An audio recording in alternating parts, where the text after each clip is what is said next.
Hi there, today I'm going to show you how to check the estimated ink levels of an Epson XP-8700.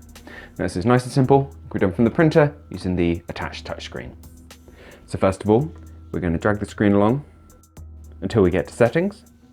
I'm going to press into that.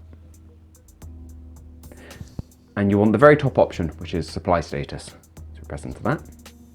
And here you have a breakdown of the magenta, black, light cyan, cyan, yellow, light magenta, as well as the maintenance box, which needs changing very rarely.